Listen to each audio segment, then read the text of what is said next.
reclamando derechos.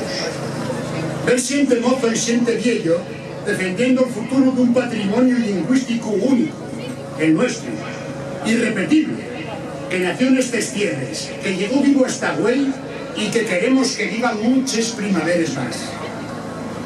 Estamos aquí defendiendo las palabras que sonaron en los labios de generaciones de asturianos y asturianes a lo largo de siglos. Palabras con las que seguimos dando nombre a los sitios y a las cosas de la nuestra vida.